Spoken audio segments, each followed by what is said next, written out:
Kumusta mga bata? Andito naman tayo sa aking Tagalog tutorial serye.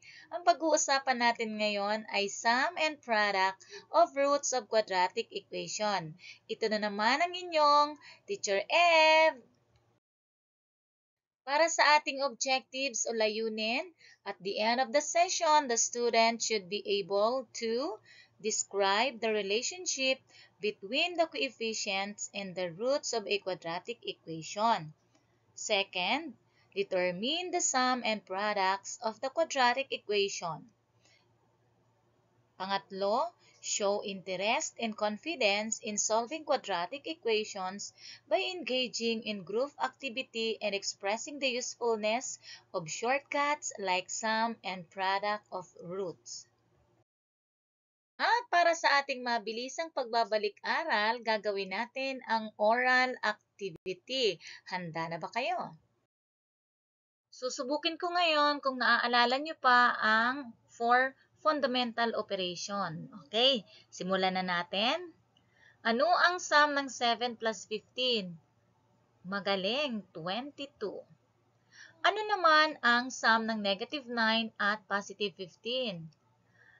Tama, ito ay 6. Ano naman ang sum ng negative 9 at negative 17? Tama ulit, negative 26. Ngayon, ano ang product ng 8 and 15? Tama, 120. Ano naman ang product ng negative 4 at positive 7? Tama, negative 28. Ano naman ang product ng negative 6 at negative 12? Tama ulit, positive 72. Ngayon, sa ating activity na ginawa, may ilan akong katanungan, tulad ng, how did you determine the result of each operation? Pangalawa, what mathematical concepts and principle did you apply to arrive at each result? O paano po ba ninyo nakuha yung mga kasagutan sa bawat hinihinging operasyon? Ano ngayon ang mga ginamit ninyo na estratehiya o mga konsepto para makuha ninyo ang mga kasagutan? Tama, ginamit ninyo ang 4 fundamental operation, ganun din ang mga rules kung papaano ito isinasagawa. Katulad na lang halimbawa sa addition. Pag nag-a-add tayo ng magkatulad na sign, ini-add natin ang numero, kinukopya ang sign.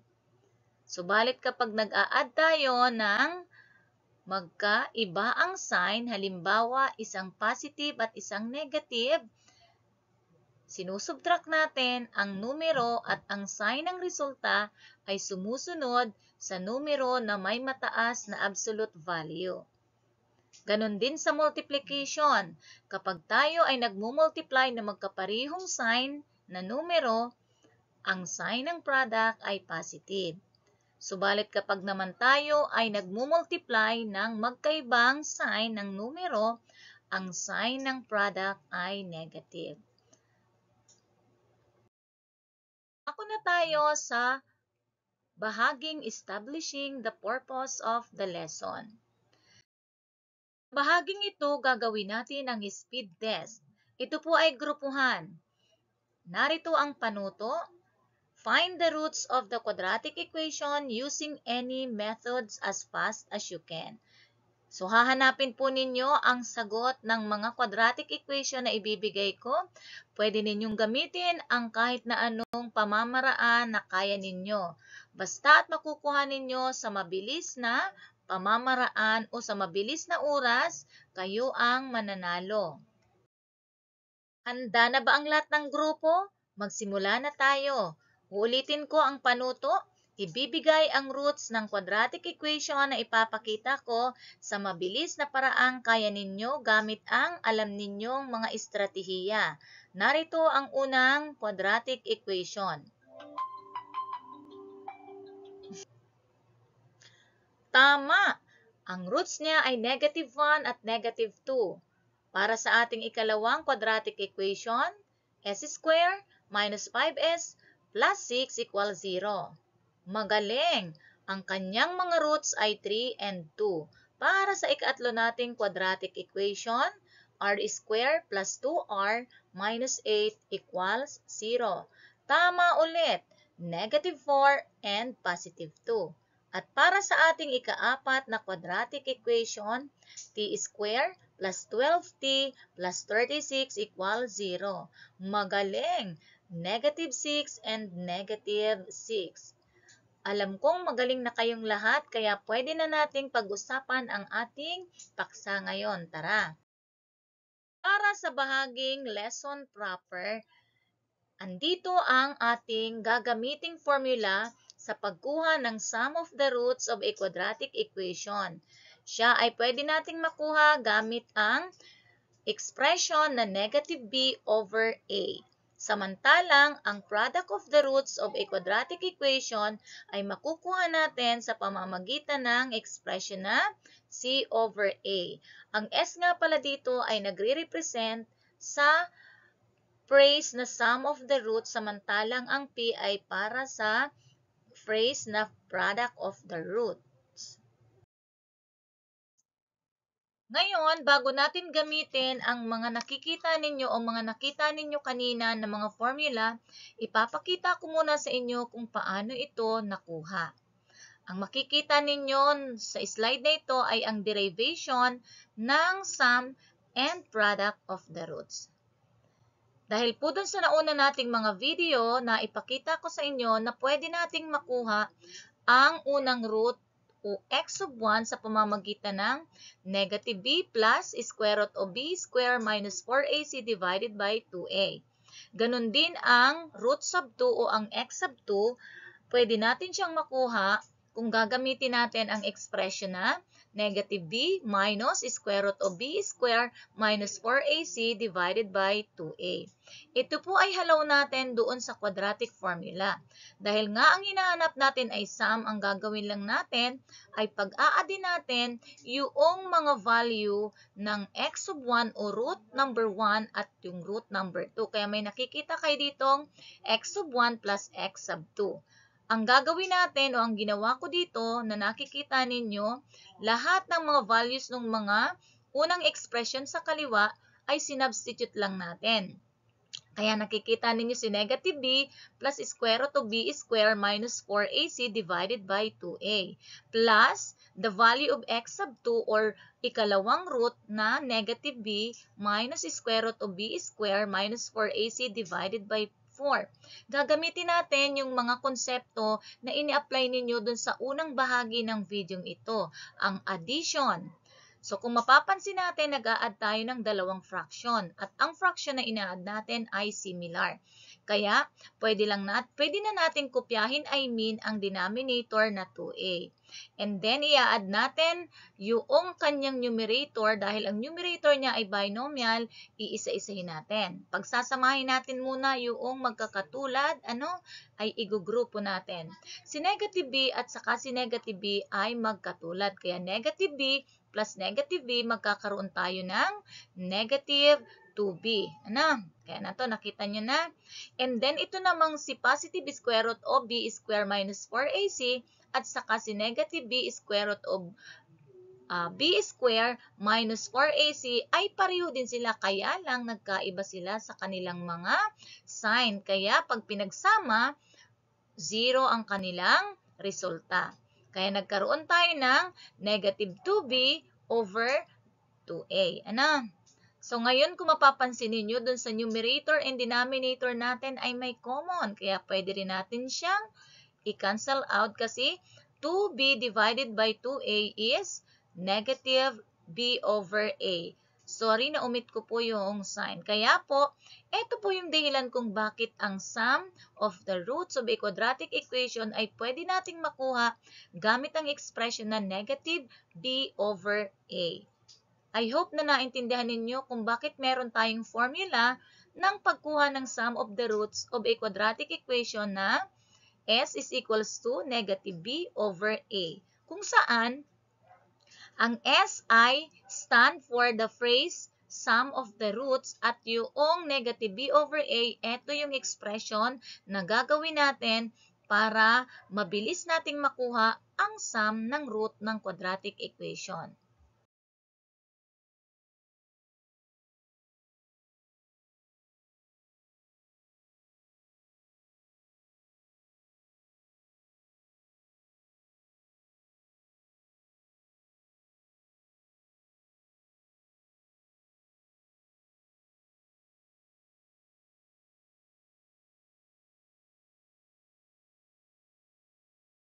Naman ay ang ating pag-uusapan ay kung paano na-derive or nakuha ang formula ng product of the roots of a quadratic equation.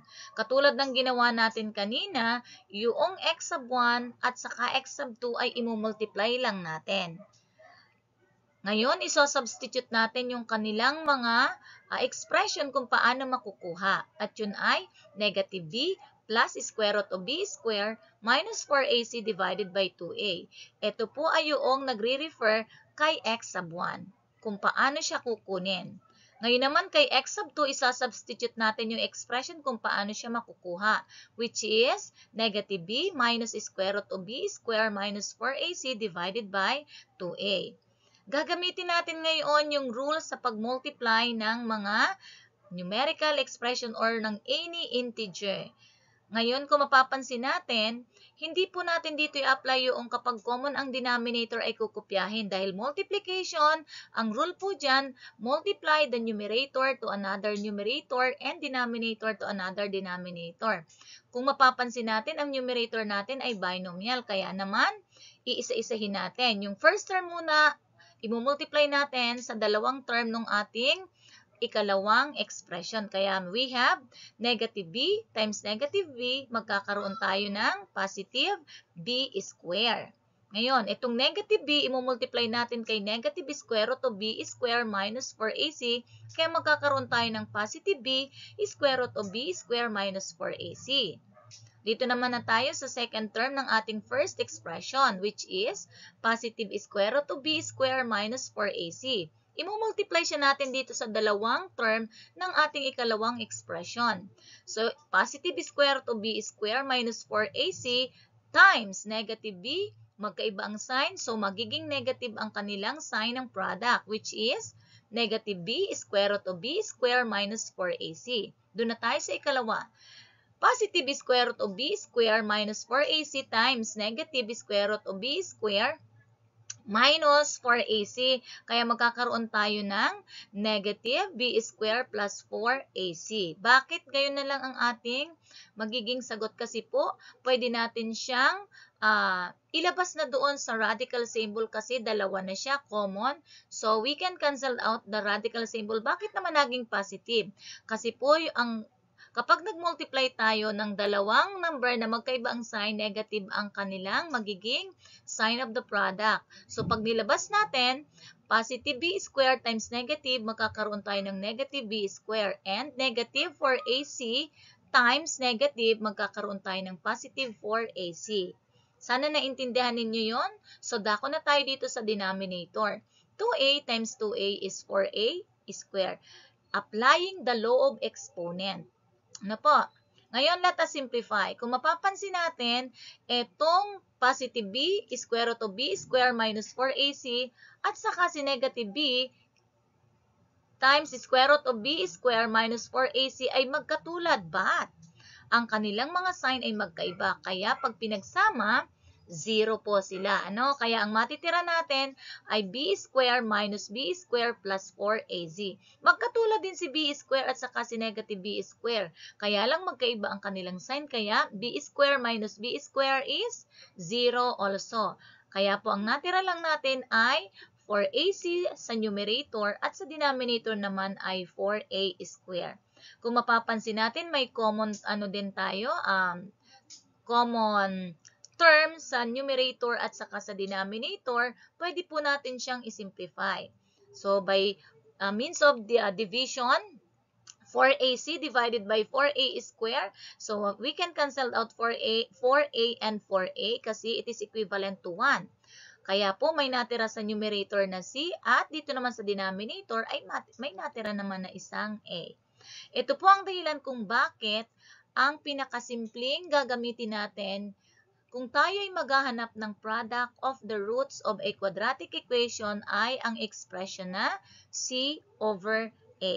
Sana po ay naintindihan ninyo kung saan nagmula ang mga formula na yon ng pagkuha ng sum and product of the root.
Ngayon dumako na tayo sa mga halimbawa. Para sa ating unang halimbawa, find the sum and products of the roots of a quadratic equation 2x squared plus 8x minus 10 equals 0. Ang una po natin gagawin ay siguraduhin natin ang ating quadratic equation ay nakasulat sa standard form. Dahil nakasulat na siya sa standard form, pwede na nating ma-identify ang value ng A, B at saka C. Ang value ng A natin dyan ay 2, ang value ng B ay 8 at ang value ng C ay negative 10. Ang gagawin nyo lang po ay i-recall yung formula ng sum. Unahin natin kasi ang sum. Ang sum ay makukuha natin sa pamamagitan ng pag-simplify sa expression na S equals negative B over A. Ang gagawin nyo lang po, papalitan natin ang lahat ng value ng mga variable sa ating formula. Dahil si negative ay hindi naman siya o wala siyang katumbas, isulat lang natin siya. Palitan natin si B ng kanyang value which is positive 8 at si A ng kanyang value which is positive 2. Kaya negative 8 divided by 2 is negative 4. Kaya ang sum po ng product ng ating given quadratic equation ay negative 4. Dako naman tayo sa product. Gamit ang formula niya na P equals C over A, i-substitute din natin ang mga values ng mga variable C at A.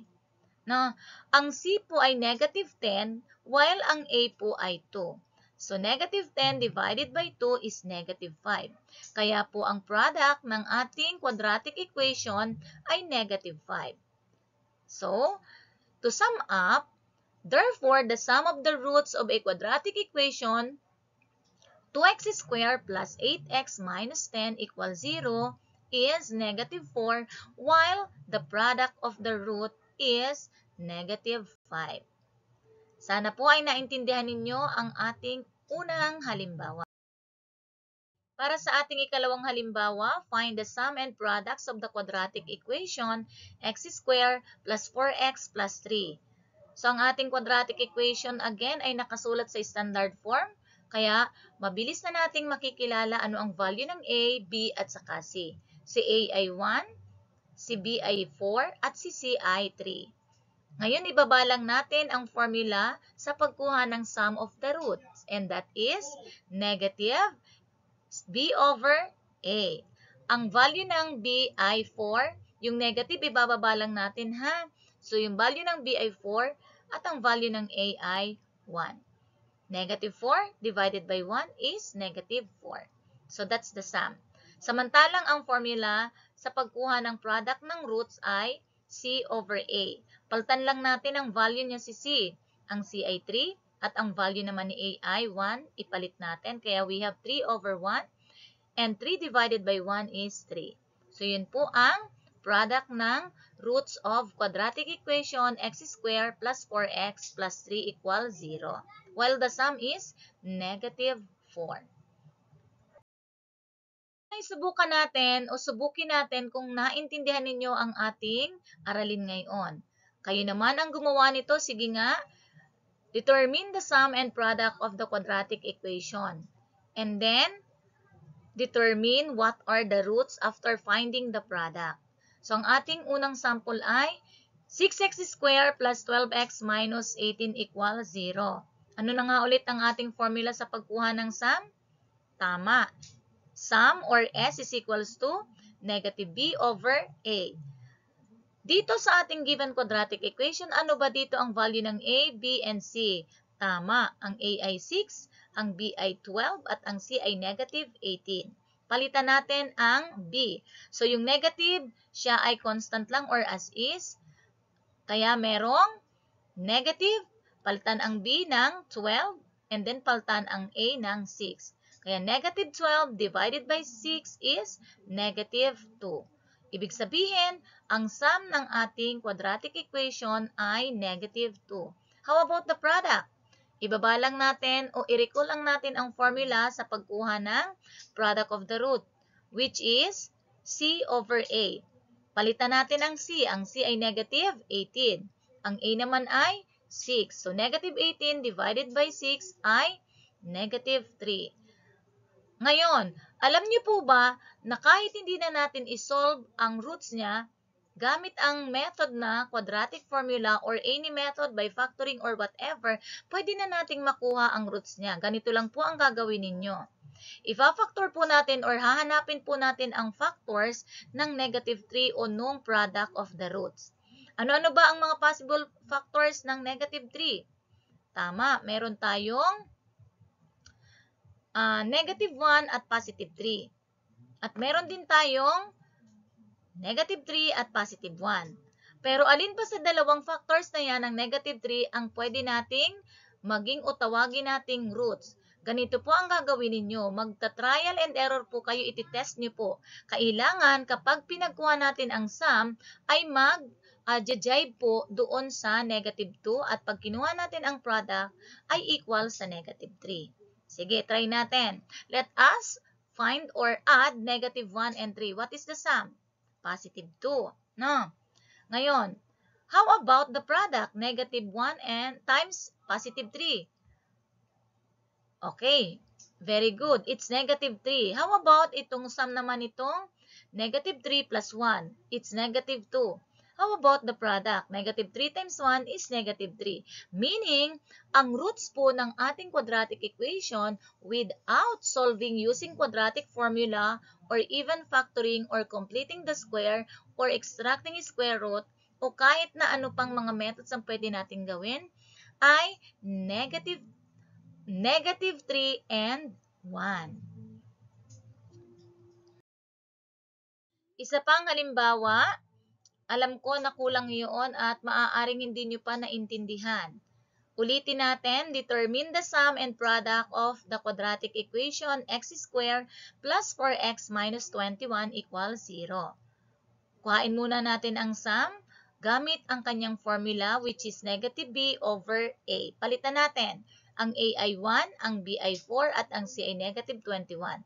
So, negative, palitan ang b ng 4, palitan ang a ng 1. Negative 4 divided by 1 is negative 4. Kuhain naman natin ang product. Gamitin ang kanyang formula which is C over A. Palitan ang C ng negative 21 at ang A ng 1. Kaya negative 21 divided by 1 is negative 21. Ngayon, ano ang possible roots ng ating quadratic equation? Katulad ng ginawa natin kanina, pwede natin itong makuha kahit hindi tayo mag-undergo ng pag-solve gamit ang iba't ibang method. Kukuhain lang natin ang factors ng negative 21 na kung saan ang mga factors na ito, kapag kinuha natin ang sum, ay equal sa negative 4 at kapag kinuha natin ang product, ay equal sa negative 21. Sige nga, ano-ano ang factors ng negative 21? Tama, pwedeng negative 3 and positive 7 or negative 7 and positive 3. Alin ba sa dalawang ito ang pwedeng roots ng ating quadratic equation? Let us test the sum and product.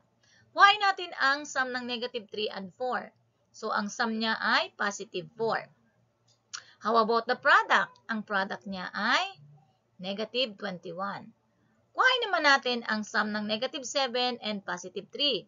So, it is negative 4. Ano naman ang kanyang product? Negative 7 times 3 is negative 21. Sa makatuwid, ang roots po ng ating pangalawang halimbawa ay negative 7 and positive 3.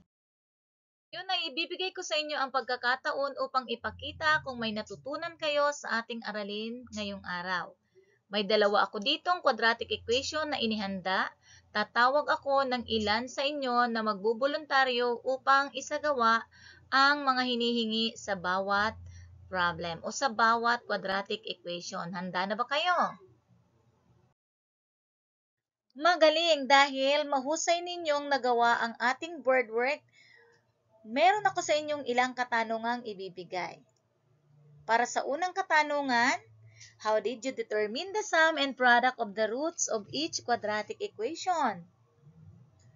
At para sa ikalawang katanungan, do you think it is always convenient to use the values of A, B, and C of a quadratic equation? Pangatlo, what do you think is the significance of knowing the sum and product of the roots of a quadratic equation? Para sa ating evaluasyon, gawin ito sa kalahating bahagi ng papel. Mga bata, iiwanan ko kayo ng challenge para sa inyong pagsubok ngayon. Basahin at unawain ang sitwasyon sa ibaba. Sagutan ang tanong. Hanggang sa muli, ito ang inyong Teacher Ev. Kung nagustuhan niyo nga pala ang aking video lesson, paki-like po, paki-subscribe, and paki-share. Salamat! Hanggang sa susunod na video. Thank you for watching.